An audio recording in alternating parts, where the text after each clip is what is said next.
on, everyone? James Numbers here, and welcome back to another episode of the Political Freedom Fighters Podcast. Now, in this episode, I'm actually going to be doing a political party status report to give you all an update as to what has been going on with the third parties in the state of North Carolina over the past few months. Now, the reason why I'm mainly doing this is because I had nothing else planned, but another reason why I'm doing this is because starting next month, people are going to be able to start filing to run for office for the 2026 elections in the state of North Carolina. And this is actually quite a big deal because starting next month, I do plan on interviewing candidates who are running for office, mainly third party independent, not Democrat or Republican. Don't worry, I am not a simp for the two-party system, and I will never will be. And I do want to interview candidates, third-party independent candidates in the state of North Carolina in order to boost their voices so that we can hopefully defeat the two-party system. Obviously, I know that's not going to happen overnight, but it's going to take a lot of work. But you know what? I think this is worth it. So with that being said, I would like to get started on this status report because we have quite a lot to go over. Now, let's first start off with the Libertarian Party of North Carolina. Now, after the interview I did with Rob Yates back in June and posted in July, I actually ended up starting meeting with him through Zoom on a monthly basis to talk about some stuff. I go over my status updates in regards to third parties to him, and he goes over any libertarian updates that he has with me. And we did end up missing out on a month due to him running for mayor of Charlotte. Yes, Rob Yates did end up running for mayor of Charlotte, and I believe he got 4,000-ish votes. Whatever the case, I'm pretty sure the Democrat won by a massive margin, but you get the idea. And he was busy doing that. Oh yeah, and also one other thing, the Libertarian Party of North Carolina has actually been busy doing quite a lot of events. I think they did have a Freedom Festival or whatever that he did talk about from what I remember, so there was that as well. But oh yeah, one other thing as well. It is confirmed that there are at least a couple of libertarians who are running for U.S. House right now. Austin Ayers, who's running for the 3rd Congressional District for U.S. House, and Maud Abu-Ghazala, who I believe is running for the 7th District of U.S. House, I believe. Yeah, I believe so. Okay, it is 7th District, my bad. All right. So yeah, overall, they do have a couple of candidates. And from what Rob has actually told me during our meetings, the Libertarian Party of North Carolina does plan on having up to at least 70 candidates running for office this election cycle. So let's just hope that actually happens. So yeah. Oh yeah, and by the way, the Libertarian Party of North Carolina does plan on doing a state party convention next year. It's actually going to be the 50th anniversary of the founding of the Libertarian Party of North Carolina, and the event is going to take place at the 1927 Lake Lure Inn and Spa on March 27th to March 29th. I'll be putting a link in the description to that below in case you all want to check it out for yourselves. And Rob actually also offered me an invitation, basically a press pass, so that for me to basically go to the convention. But unfortunately, I did have to decline because it is so far away. But the good news is that offer is still up on the table if I ever change my mind. So that's pretty awesome. And other than that, I'm not sure where the Libertarian Party is right now in regards to the U.S. Senate. I know for a fact that the Libertarians will likely run at least someone for U.S. Senate, as they have done in the past. It's just a matter of whether or not there will be a primary or not. Now, I know that Rob has told me that he would prefer not to have a primary for U.S. Senate and to have the Libertarians run for their own race, to run in races where there isn't another Libertarian there, which I actually agree because I don't want to spend money on a primary where if I was a member of a third party, I would not like to spend money on a primary, but rather to get people to run for multiple offices so that we can get more people aware of what the party is. If you get my drift. If you run a third party, you'll know exactly what I'm talking about. But But of course, if the Libertarians do end up running a primary, no one's going to try to stop it. So yeah.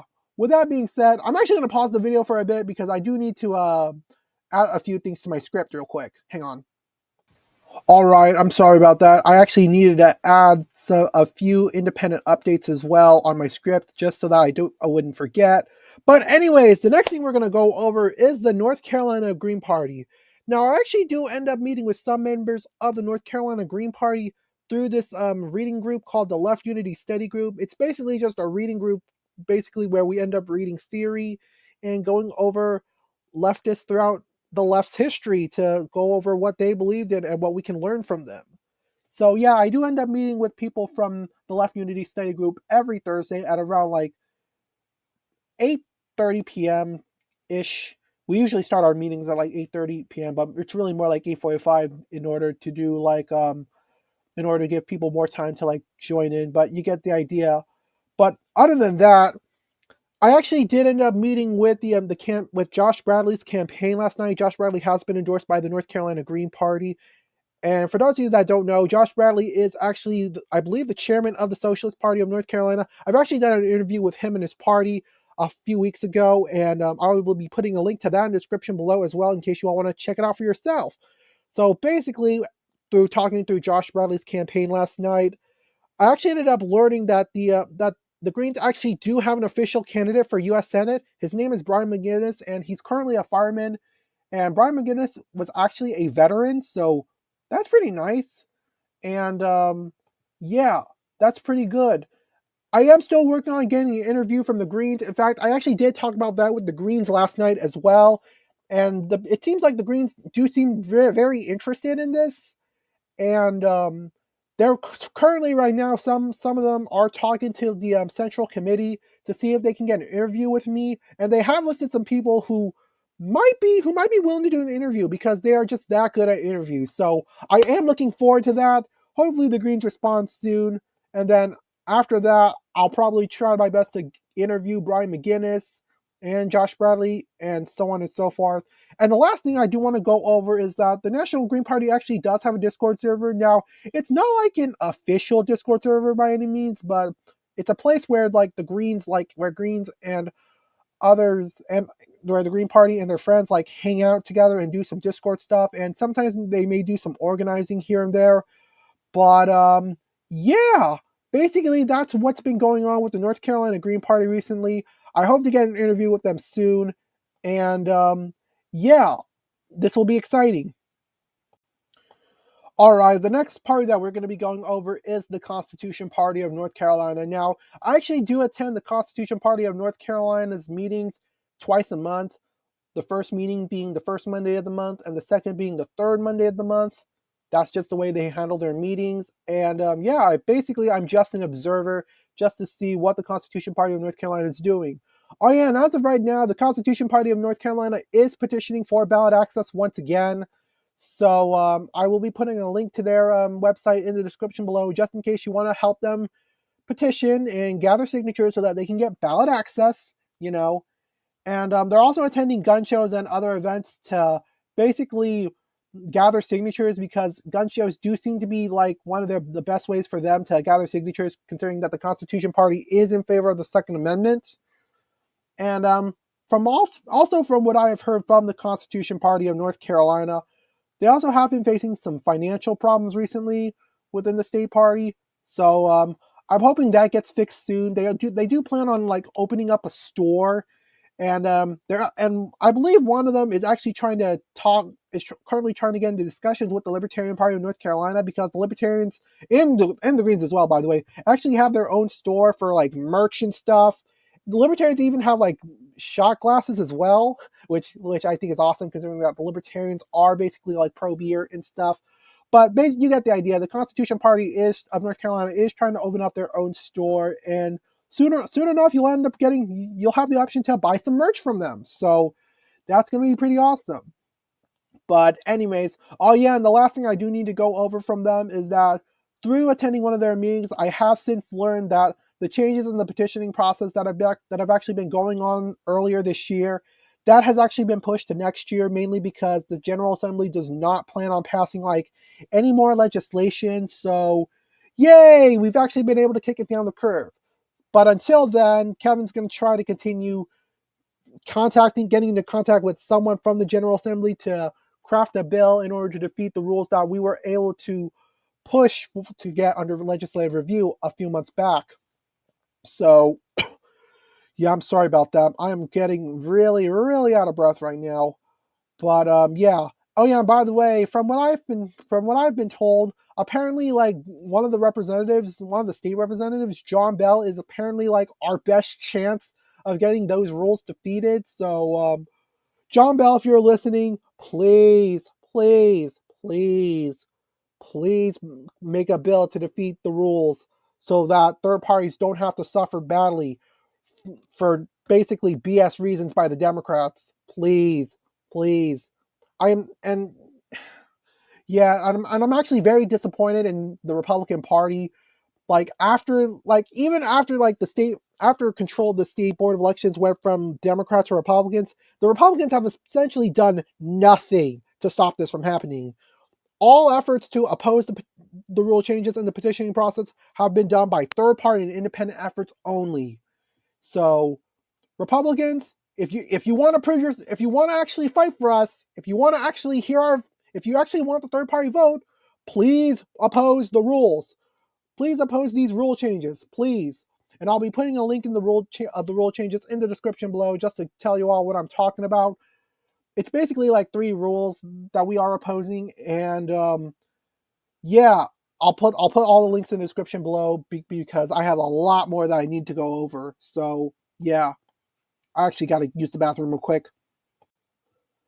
All right, the next party that we are going to be going over is the We the People Party of North Carolina.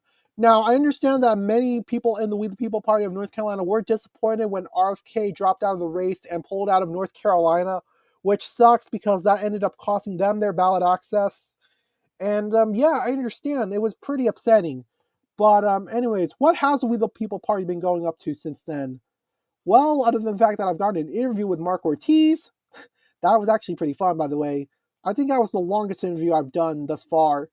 And I've actually managed to finally get into contact with Sierra Foley, who is the chair of the We the People Party of North Carolina, in large part thanks to the National Party, who I've ended up having to resort to contacting in hopes of trying to revive the We the People Party of North Carolina after getting repetitive responses of people saying that the We the People Party is dead and just join another party instead. That was demoralizing, and so I was like, you know what? I'm gonna start building the We the People Party of North Carolina again, and I ended up finally getting into contact with Sierra Foley. And what has Sierra Foley been doing so far?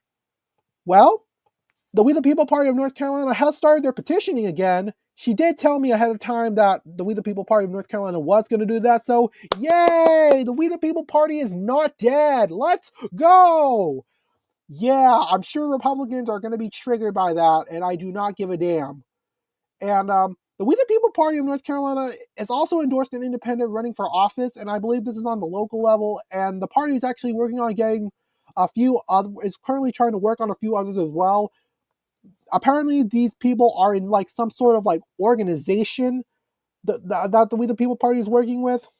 I forgot what the name of that organization is called, but basically the We the People Party is still working at the local level, and yeah, I wish the We the People Party of North Carolina good luck.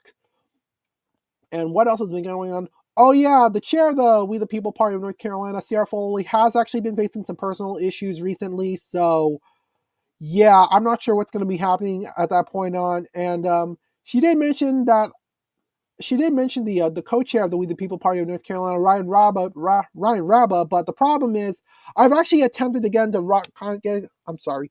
The problem is, I've actually attempted again to contact with Ryan Raba multiple times throughout the past few months, and I have not been able to get a response, not one. And so I've actually ended up eventually giving up on Ryan Raba and resorted to asking other We the People Party members. So, yeah. Overall, I hope Sierra is going to be doing okay. I'll probably ask her more questions later next month. Probably not like early next month, but like later down the line. But yeah. Luckily, the We the People Party of North Carolina is still alive, and I wish them the best of luck. I do not see a website though, or anywhere that shows the petitions of the We the People Party, and I'm hoping to talk to her more about that soon. But yeah, All right. The next party that we're going to be going over is the Justice for All Party of North Carolina. Now, unfortunately, I have not been able to get into contact with the chairman of the Justice for All Party of North Carolina, Italo Medelius, in the past few months. Unfortunately, he did end up changing his phone number for whatever reason. So, and the last time I did end up speaking with Italo, though, he did say that the party was being revived. Is that the party was on like a rebuilding stage, and I actually attempted to get an interview with him back in like August, but nothing really like happened for we weren't like nothing further happened was able to happen. Like I don't know why, but it it just things just didn't. I guess things happened probably because he was too busy, most likely, and that's fine. I understand that most of the people here actually do have work, and I understand. And based on what I have learned from other members of the Justice for All Party of North Carolina, some members have actually ended up leaving the party due to the rude behavior from members of the National Party. Now, I do need to be clear, I do not know what happened between the National Party and the State Party, but based on what I've heard, Italo was actually trying to connect the State Party and National Party together, but apparently like things have changed since then, and apparently the National Party has done a really banged up job with the North Carolina affiliates. So basically what I've had to do is I've decided, you know what, I may need to get involved with the National Party just so that I can try to revive the Justice for All Party of North Carolina, because I have not heard from the Justice for All Party in the past few months. So what I've ended up doing was I've gotten into a contact by a woman by the name of Dia Ptah, if I'm pronouncing that right, who is from Justice for All Party Grassroots, which is a separate organization from the National Party, but they are connected in some way. The Justice for All Party Grassroots does tend to focus more on like a local level and actually try to get things done due to concerns that the national level was moving like way too slow, which I understand fully. I really do. And through connecting with her, her, and a bunch of people, including Shaughnessy DeBerry, who I've actually interviewed earlier this year, are actually and a whole bunch of people are currently working together to build this thing called the Unity Congress for America, which aims to endorse candidates across the spectrum to restore trust in our government. And you know what? I'm actually going to pull up the website right now since I do have it on my script just to show you all what I'm talking about. And of course, as always, I will be putting a link to that website in the description below in case you all want to check it out for yourself. Here's their website. And if you guys want to read it in your own spare time, feel free. Here, when you click on candidates, and yeah, as you guys can see, this is Shaughnessy's photo right here. And there's actually a few others that the Unity Congress has endorsed this far. So yeah, oh yeah, when you go to like parties, apparently they have like a whole bunch of small parties that I don't believe have North Carolina affiliates as well. And when you look at partners, yep, as you guys can see here, the Political Freedom Fighters has been listed as a partner, and there's also a contract as well that that candidates need to sign before they can get an endorsement from Unity Congress. Or yeah, it is a contract. So, anyways, that's kind of where I'm mostly at with the Justice for All Party of North Carolina. The last thing I do need to go over with the Justice for All Party of North Carolina is that I did eventually end up getting connected with the National Party, basically through the State Party Formation Committee, and I do attend meetings from the State Party Formation Committee like every Friday just as like an observer. And oh god, freaking damn it! Okay, sorry about the interruption, but oh yeah, one last thing. The Justice for All Party is going to be doing like a national convention next year. I think it's going to be somewhere in either Indiana or Ohio, I forgot, but yeah, basically the Justice for All Party is going to be doing a national convention next year. So that's going to be pretty exciting. I think it's going to be like in June, I believe. Whatever it is may be, I'll probably be way too busy interviewing candidates for my podcast, so but hey, that's pretty exciting. At least the Justice for All Party is still alive and kicking it.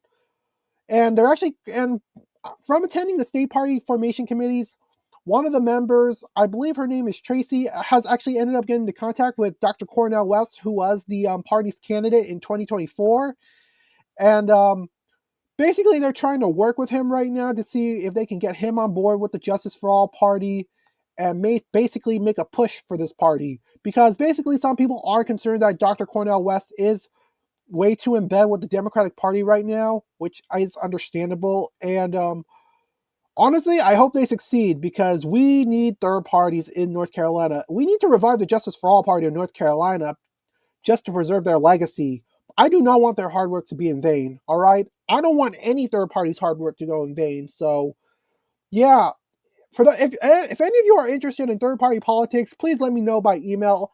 The Political Freedom Fighters, ThePolitical at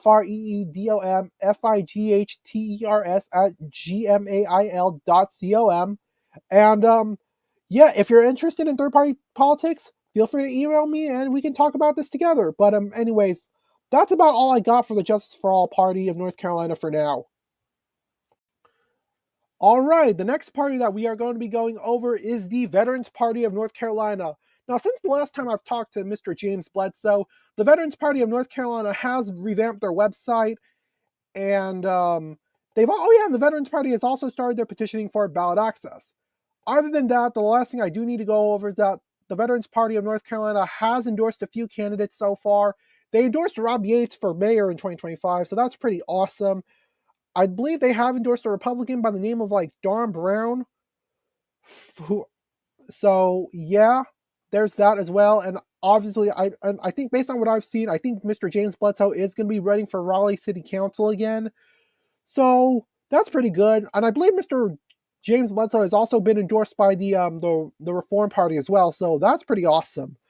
So yeah, with that being said, I wish the Veterans Party the best of luck.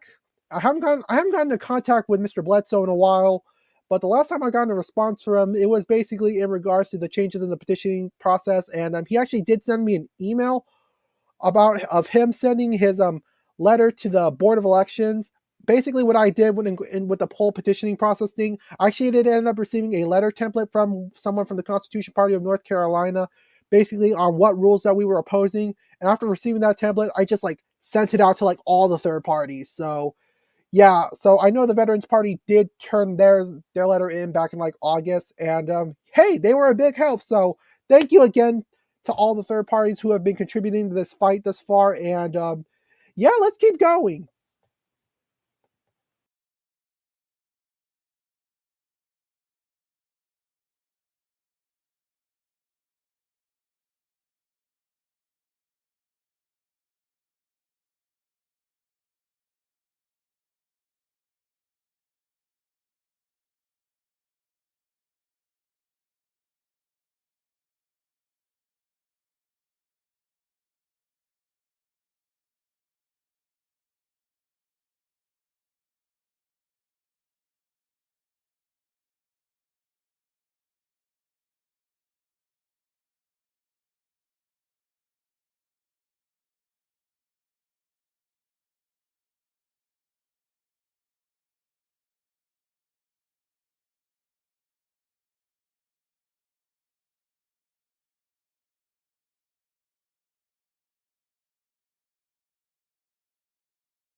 All right, the next party that I'm going to be going over is the Socialist Party of North Carolina.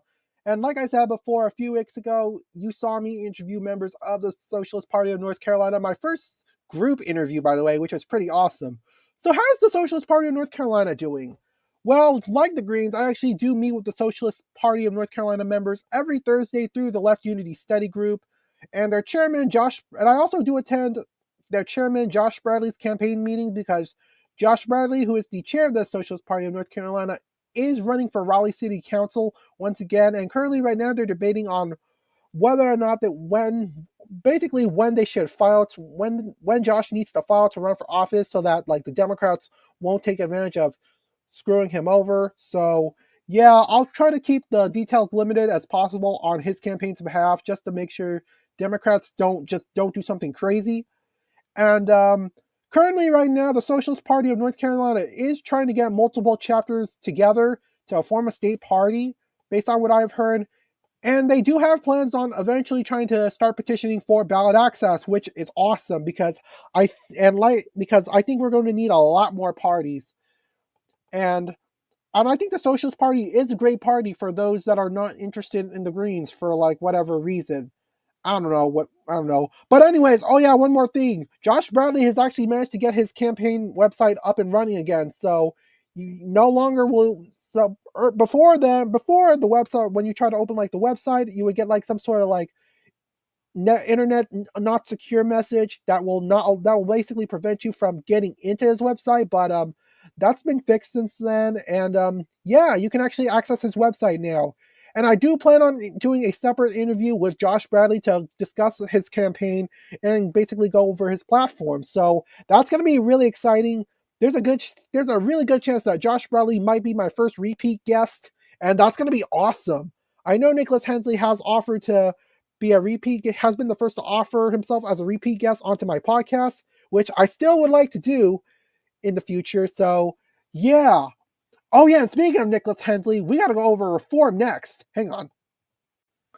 The next party that we're going to be going over is the Reform Party of North Carolina. Now, after I did my interview with Nicholas Hensley on the Reform Party of North Carolina, I basically ended up going over the National Party's website. I basically just went through the website just to see if I can find the National Party's Discord server, and I did eventually find it, and so I ended up clicking on it, and yeah, I did end up joining their National Party servers, and it's awesome. Basically, the Reform Party does hold like different Zoom meetings every week for like different purposes, and I actually only attend like one of their meetings per month. Basically, like the fourth meeting per month, which basically the Reform Party, the National Reform Party, actually ends up holding their meetings like every Tuesday, and I actually attend like the fourth meeting of the month just because I figured, hey, that's right for me, and yeah. And sometimes I attend the first meeting of the month as well, just in case I have like nothing going on and just want to see how the Reform Party is doing. Initially, I didn't have anything to report, but yesterday we had some pretty big news from the National Reform Party, and hold on, let me see if I can like pull this up on Discord. Hold on, my bad. Hang on, there we go. All right. So Nicholas Hensley actually ended up making a statement yesterday in regards to RFK Jr. and I want to read this to all of you just to give you some context of what's been happening. At everyone, the Reform Party of the United States has just found out that under the Big Beautiful Bill, which is basically Trump's bill to make America great again, which contains all of his campaign promises, nursing is no longer a career and it limits the amount people can borrow to gain a nursing degree. So basically, it's unaffordable to be a nurse, and nursing is an essential career for society in order to take care of those who can't help themselves. The Reform Party of the United States backed Health Secretary Robert F. Kennedy for president and still supported him after he traded the nomination for an appointment as Secretary of Health and Human Services. Yeah, that was a bad deal. That was a pretty bad deal, turns out. The Reform Party demands that Secretary Kennedy calls Chairman Hensley tomorrow and explain how he let this happen on his watch. The Reform Party though it does not take a stance on social issues, understands that this stupidity affects mostly women professionals. The Reform Party demands that Secretary Kennedy explains the decision to Chairman Hensley like Hensley is stupid or resign from office. So that everyone knows on this issue, I will not give 1 inch. And this response was received very well by the National Reform Party. And here's what this next comment says. I issued this statement by bypassing all protocols, measures, and rules of the Reform Party. In solidarity with this comment, which I have drafted and released myself, which I believe to be in the best interest of the country and the Reform Party of the United States, I hereby give my resignation to the Reform Party National Committee to decide on December 11th, 2025. Issues such as these is the hill I will always choose to die on. So basically, after that statement that Nick made, he's going to be resigning as the national chair of the Reform Party, of the National Reform Party. So basically, yeah, that's what's happening. And I'm actually going to be attending a meeting tonight. So I'm going to ask the National Party a little more about what happened and why this is the case. And you know what? If Nick does end up resigning from the National Reform Party, I hope that his successor will do a good job. And yeah, hopefully reform succeeds. That's all I'll say. And yeah, like I said before, I'll be attending their meeting tonight, and I'll hopefully try to get some more information as to what's going to happen with Nick resigning from office. No, Nick resigning as chair of the National Reform Party. So that's about it for reform. All right, the next party that I'm actually going to be going over is the North Carolina Pirate Party. And it was actually started by me, but it's not because I wanted to be like some sort of pirate or anything. It was mainly because of the fact that over the past few years, there has been some demand by some people that they wanted to form a North Carolina Pirate Party, but they just never like got around to it. And apparently, from what I've learned, there has been like one person who attempted to create a North Carolina Pirate Party in the past, but that apparently went nowhere. So that is like very unfortunate. So basically, what happened was I did end up starting a North Carolina Pirate Party earlier this year, just to fill in that demand. And I've actually ended up making a website, a YouTube channel, and a Discord server, which I will be putting in the links in the description below in case you all like want to join. So basically, the North Carolina Pirate Party has met most of the requirements to like basically be an official pirate party, but the one thing that we are missing is that we do not have an alternate member to represent North Carolina at the state meetings. There's only one other person who's actually involved in the North Carolina Pirate Party, and that's a Discord user by the name of Corrupted King, who has been a major contributor into the state party's platform. So credits to him, shout out to him. And unfortunately, he's too busy to be able to attend the Jitsi meetings that the National Pirate Party does in the evening. So yeah, we are still looking for alternate members right now, and every third party could use some more members, and especially the pirates right now because we are struggling. But anyways, other than that, yeah, that's about it. And oh yeah, by the way, the North Carolina Party does have a YouTube channel, and I actually am going to be uploading a new video on the North Carolina Pirate Party YouTube channel this Saturday. So by the time you're watching this, I will be uploading a new video tomorrow at like around 6 p.m. Eastern Standard Time. It's already been scheduled, and yeah, it'll give you some more updates as to what's been going on with the North Carolina Pirate Party. So yeah, if you want to join the Discord server, and let's see what we can do, and I'll see if we can do something for you. Well, that's about it for the main parties that I am officially connected with, but I actually do have a couple of updates on some other political parties that are forming in North Carolina that I actually ended up learning about later on. But yeah, I'm not going to try to get connected with them just yet. I want to wait until I finish doing the Green Party interview before I can even like get connected with these guys, because I want to make sure that the Greens get their say first, and then after that, I'll just expand my third party bubble from here on out. So, anyways, the first thing I do need to go over is that I have gotten into contact with someone who is in the Socialist Alternative Party, and that member was actually a former member of the Justice for All Party, so that's how I ended up finding about the Socialist Alternative Party of North Carolina through him. And I did tell him about my podcast, and he likes it. So yeah, hopefully we can get some Socialist Alternative members on there on the podcast so that we can understand what the Socialist Alternative Party stands for. I also ran into someone on Discord who is from the American Solidarity Party in North Carolina, and they do have my contact information. I really got to get his contact information as well. But I would like to do an interview with him in the future so that we can go over what the American Solidarity Party stands for. And that's about it when it comes to parties, really.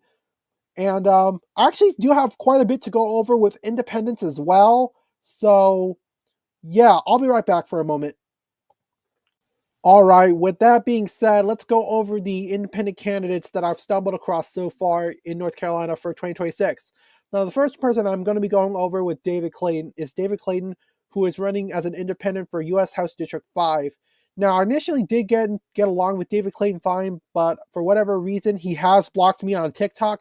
I don't know why. I have offered him to be on my podcast, and I've even offered his original campaign manager a spot on the interview as well, and just in case David couldn't make it. But for whatever reason, it doesn't seem like he's interested because he has blocked me on TikTok, and yeah, it doesn't sound like he's interested.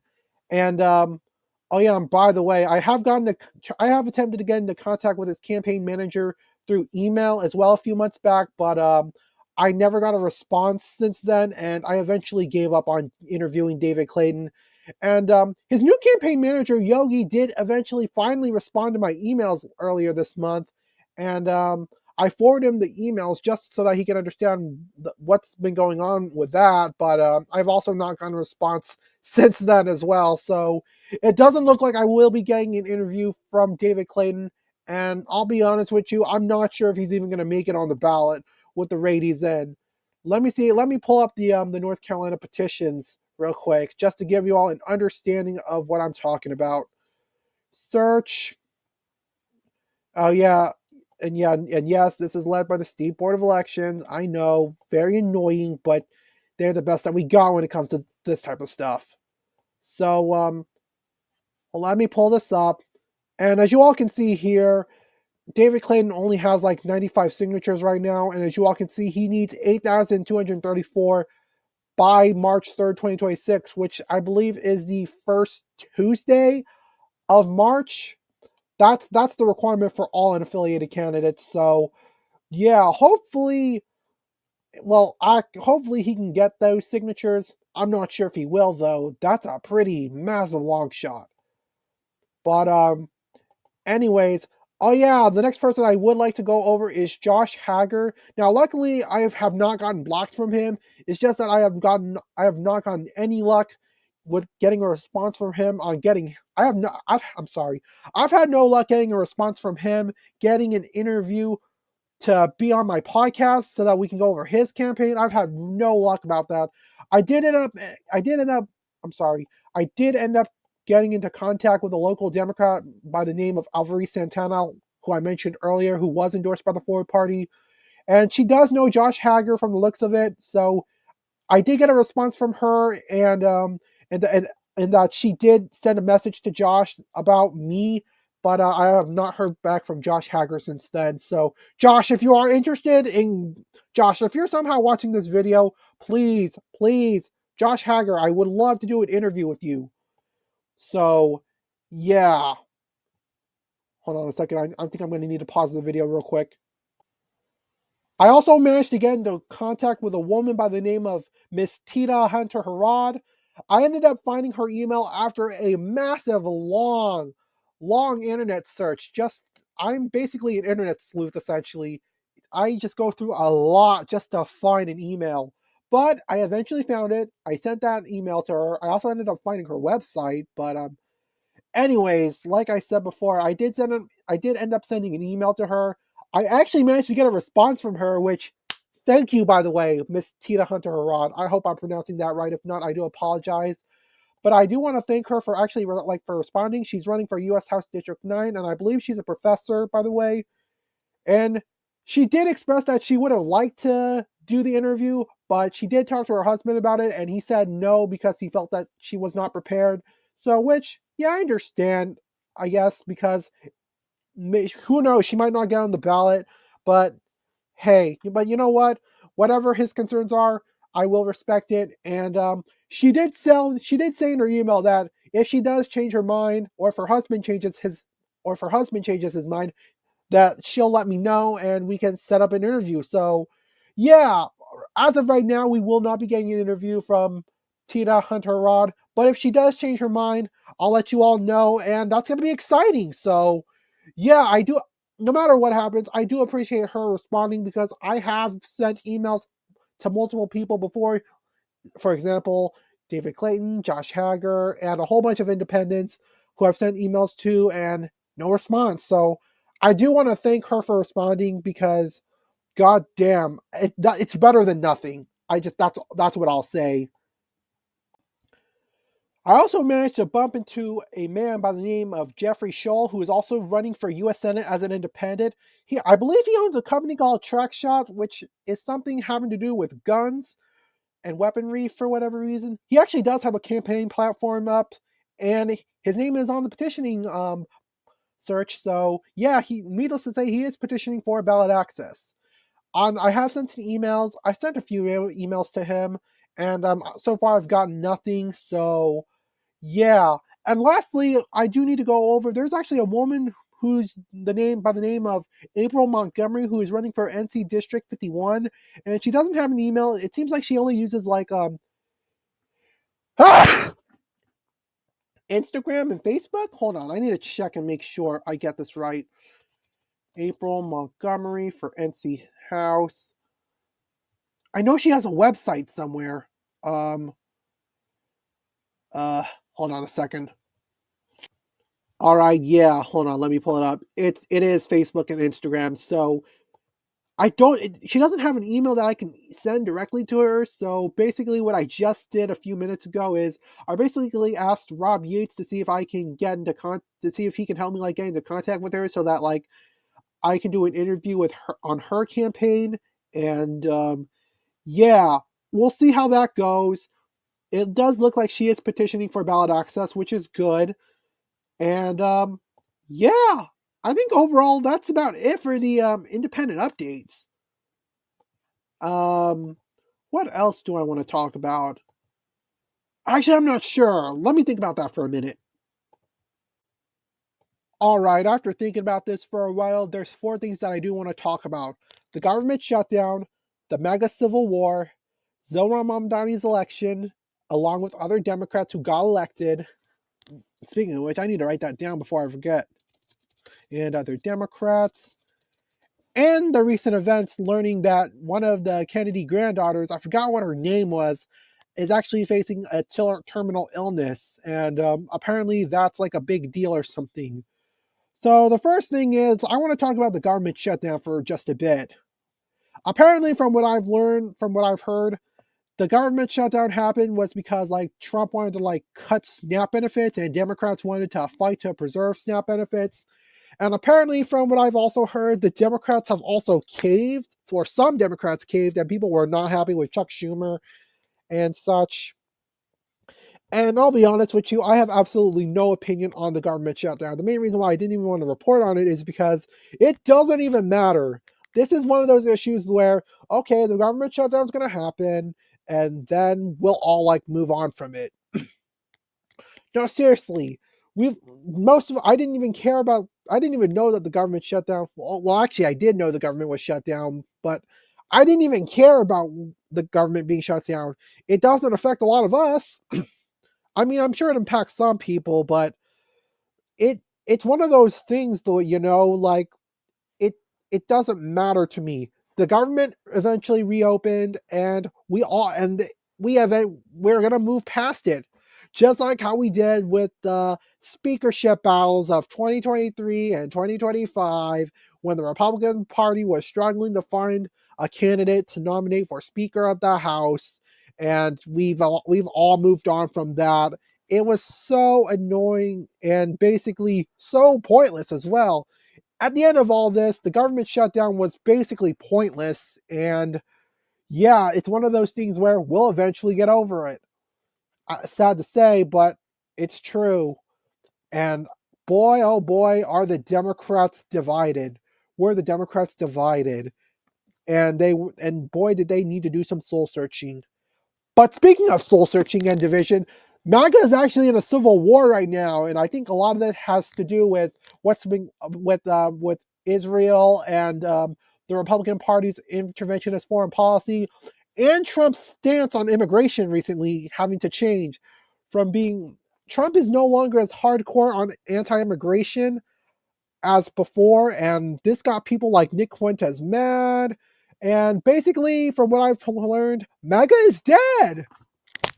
Yay! MAGA's dead. And yeah, the Republican Party is very much divided in a civil war right now. And oh my God, this is going to be intense. And don't get me wrong, the Democrats are divided too. Yeah, because Zohran Mamdani ended up winning the New York mayorship election against Andrew Cuomo, who is an independent, or a sort of quote unquote independent, but really a Democrat. In fact, Andrew Cuomo ended up running under the Democratic primary, and he lost that because he was a terrible governor who ended up like covering up deaths during COVID. And yeah, the Democrats actually also ended up winning the Virginia gubernatorial election and the New Jersey gubernatorial election, which is crazy because the Democrat won counties in Virginia that basically Democrats aren't supposed to win, and Republicans had their hopes up on being able to flip New Jersey, but that didn't happen. The Democrats swept New Jersey as well, and this was a positive rebound at a time where like Democrats were struggling. They were soul searching. Basically, what both parties have in common is that they are divided.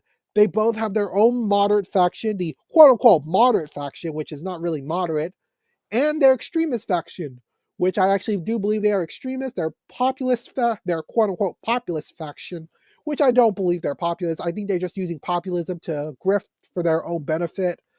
But you get the idea. Basically, both parties are divided right now, and you hear this every so often. It happens so often, it's basically just something we get over it. Yes, both parties are divided. Oh, this party's divided and this party's divided. If they're that divided, if they have been divided for this many amount of years, why aren't they leaving the two-party system? It doesn't make sense.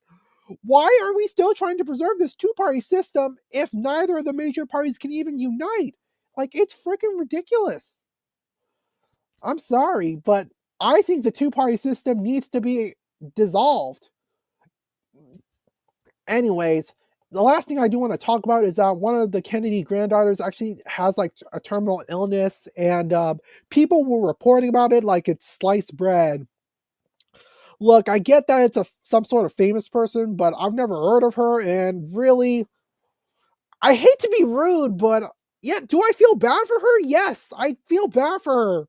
It's just that I don't really know much about her, and I don't know what to tell you. I I hate to say this, but I don't care. Oh my God, James! Did you just say you don't care? Yes. Yes, this is pretty sad, and yes, I'm sure it's horrible.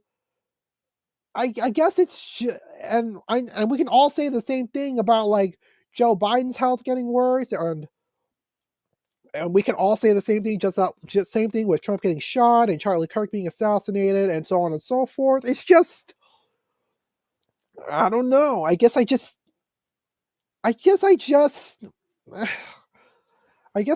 don't really care, to be honest with you. She's not someone that I know about, so it's not like heartbreaking because I never knew about her. So yeah, other than that, I think that's about it for now. I think I'm going to need to check the time a bit just to see how long we are at with this video. Recording is on. All right, and you know what? I guess one last thing we can go over right now is, well, Jitsi. And why am I using Jitsi on this last part? Well, because when I first joined the National Pirate Party's Discord server, I ended up finding out about the fact that they basically use Jitsi in order to do their meetings. And I would later go on to find out that Rob Yates is also using Jitsi in the Libertarian Party of North Carolina as well. So that's actually pretty interesting. But yeah, I think for group meetings from here on out, I think I might do group meetings on Jitsi just to test it out to see if it works. And the reason I'm doing that is because well, when you guys saw the interview with the Socialist Party of North Carolina, I did not know that in Google Meets there's like a limit as to how many people you can take in. Like, I mean, there's not like a limit, but like a limit to where like how many people you can bring in. If as in like if you go like a certain amount of members per for Google Meets links, the maximum amount of time that the meeting can actually really take is like an hour, and then like once that hour is hit, then the meeting like automatically ends, and you would have to rejoin through that same link in order to continue your meeting, which I find really really annoying, and it really really sucks. And yeah, hold on. Let me see if I can like pause the video real quick. I need to go to the bathroom once again. Hang on. Recording is on. All right. One of the things that I like about using Jitsi is that they actually have a start live stream button. So apparently you can actually like do live streams on Jitsi. So that's pretty awesome. And they even have like an automatic recording feature that you don't have to pay for, which is awesome. Because when I use Google Meet, I have to use like a third-party recording software in order to record the videos, because Google Meet won't allow you to like record your meetings unless you like pay for some sort of subscription, which I find ridiculous. But yeah, and you can also select your background, and they even got a whiteboard as well. Ooh, that's awesome. Okay, how the hell do I exit this out? Uh no, I do not want to save. Are you kidding me? No. How do you un hide whiteboard? Hide whiteboard. Okay, there we go. I really hope the audio went well, because I did end up facing audio issues when I first recorded a Jitsi video for the North Carolina Pirate Party's YouTube channel. So I really hope the audio is working now, and that is somewhat of a con of Jitsi. But another con when using Jitsi is there are no avatar filters. So unfortunately that sucks, because that means you won't be able to see me wear headphones and all that. These like that you see me wear in most videos. So yeah, but other than that, you can do polls. Ooh, that's pretty nice. And I've not gone over Jitsi prior to this, so it's nice to go over this with you guys. Okay, they also have an open chat as well, just like Google Meets, and they have a raise your hand button. Hey, just like Google Meets as well. Got participants, toggle file view, and yeah, I think in future interviews I will be doing the toggle file view, just to like, I don't know, just to make sure that the conversations that I do, in case I do like group interviews, go smoothly. And yeah, if that doesn't work, I'll always have my screen recorder as a backup for just in case like the audio doesn't go well for whatever reason. So yeah, and we can invite people. Wow, this is awesome. Let me see if I can change the background as well. I know you can in Google Meets as well. And you can screen share. That's awesome. Uh let's see here. What else is there to do, really? I'm actually not sure. You can view performance settings, security options. All right, to be honest with you, I think that's about it for me using Jitsi for now. And yeah, let me check how much time we got left. All right, and if there's still some time left, I'll get back to you. You know what? For the rest of this time, we're gonna take a political quiz, and if there's some time, I might do another. I'm not sure, but yeah, this one we're going to be taking, I guess, what they claim is to be the world's smallest political quiz. It's not The Advocates, it's political-quiz.com. And yeah, let's see. No email required. That's great. All right, let's see where I stand on this issue. Government shouldn't ban books, films, or games based on their political or social content. Yeah, that makes sense. Adults should be free to use drugs or engage in sex work without criminal penalties. Legalize consensual adult activities. All right, adults, no kids. Fair enough. Drugs, yes. Sex work, adults. I I guess so. Sure. Government should monitor digital communications or use facial recognition without warrants. Yes, I agree. Oh crap! I got a message. Oh no, it's just a spam caller. Oh god damn it. All right. Unpopular political groups should have equal rights to assemble and organize. Yes, yes. That's something the two-party system hates. Medical procedures and treatments should be available to consenting adults without legal barriers. Yeah, I would say so. Replace publicly funded education with privately funded schools. Maybe. I'm a moderate on that. Businesses should be able to operate without licenses or permits. Um, hmm. Sure, I guess. Why not? Employers and workers should set wages and conditions without government mandates. Yeah, I would say so. Cryptocurrency should operate without government oversight or taxation. Yes, I agree. End all tariffs and trade restrictions, even if other countries keep theirs. Yes. Yes, I agree. Let's see the results. Analyzing your results. People, come on. I'm a libertarian. Yeah. I'm. Wait a minute. Hey, this thing won't cooperate. 87% of crypto millionaires share your views. Oh my god. What the hell? I guess. Oh my god. Okay, we really gotta try this again, and we gotta take a different small test first. Um, what else is there? Political typology quiz. Hang on. Let me exit this out. Um, small type. Come on. Is this? Oh, this doesn't offer me any. Oh, never mind. Okay, there we go. Let me pull this one off. This might be my. I think this might be the last quiz I'll do for this video. All right, let's get started. Taking this quiz. Only if you had to choose, would you rather have a smaller government providing fewer services or a bigger government providing more services? Okay, so there's no moderate option. So basically, these results are going to be inaccurate. I'd rather have a moderate government with moderate services. Let's see here. A bigger government provides more services?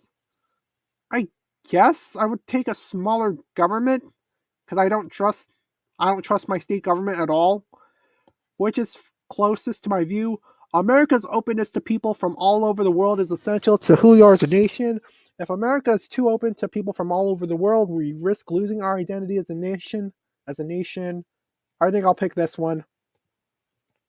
In general, would you say experts who study a subject for many years are usually better at making good policy decisions about the subject than other people? Sounds right. Usually worse at making good policy decisions about the subject rather than other people. Neither better or worse at making good policy decisions about the subject than other people. I'll say this is a mixed bag, depends on the person. Thinking about increased trade of goods and services between the US and other nations in recent decades, would you say that the US has gained more than it has lost because increased trade has helped lower prices and increase the competitiveness of some US businesses? Lost more than it has gained because increased trade has cost jobs in manufacturing and other industry and lowered wages for some US workers?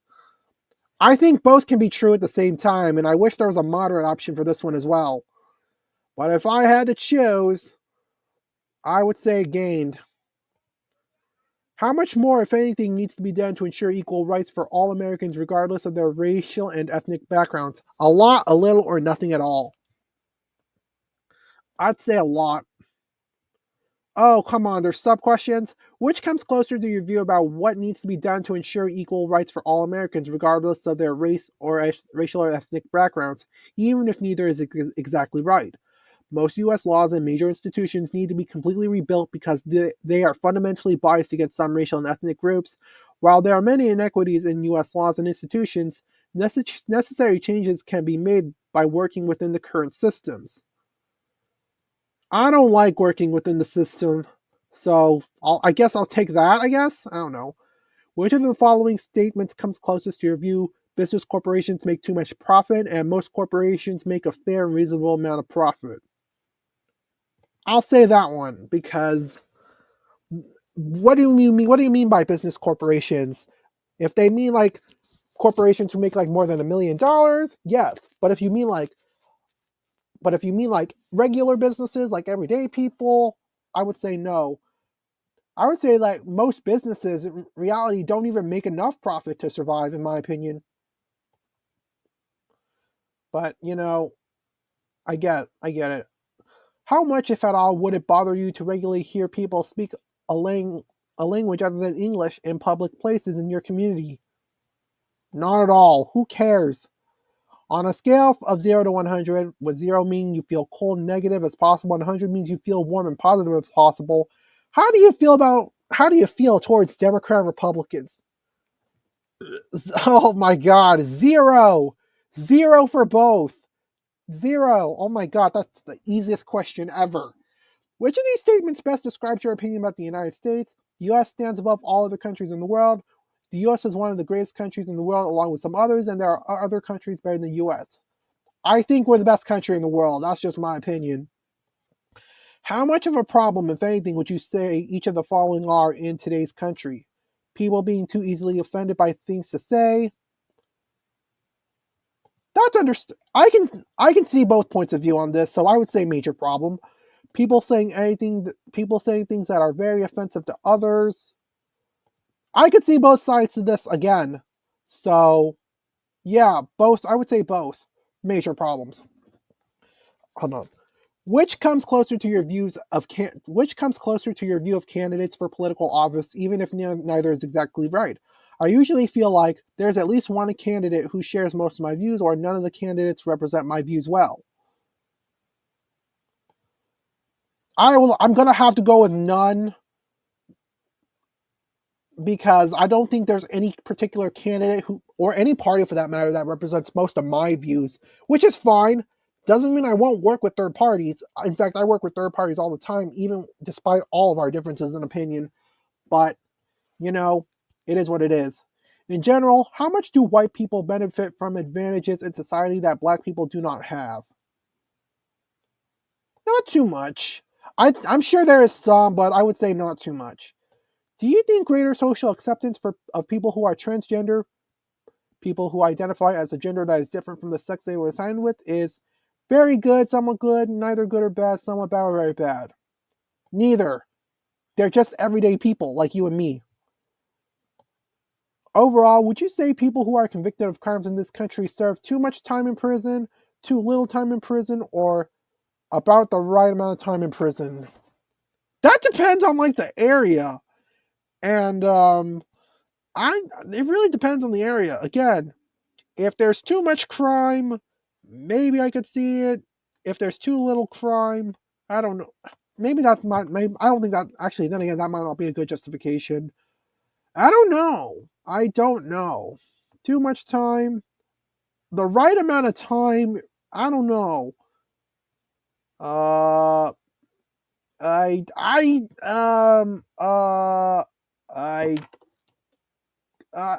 I I don't know.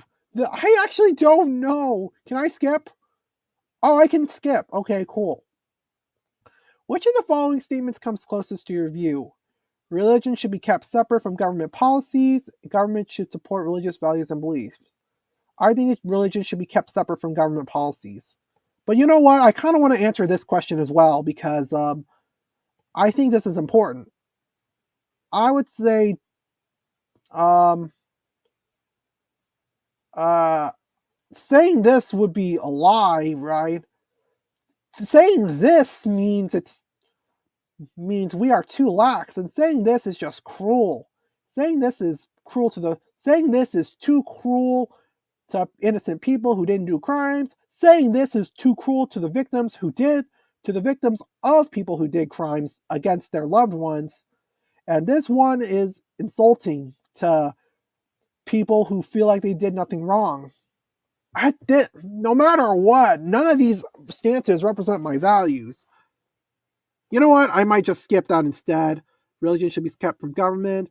In the future, do you think U.S. policies should try to keep it so America is the only military superpower, or it would be acceptable for if another country becomes as militarily powerful as the U.S.? I'll go with the second one. I don't care. Ambivalent right? What? Yeah, so much for wow. Not even a stress sideliners. I'm ambivalent right. What? What? Oh my god. Wow. Hold on. Government, race and immigration. Wow. Wow. Okay. I did not see that coming. You see? My views are not that simple, alright? So anyways, guys, with that being said, I hope you all enjoyed this video, and I'll see you all later. Peace.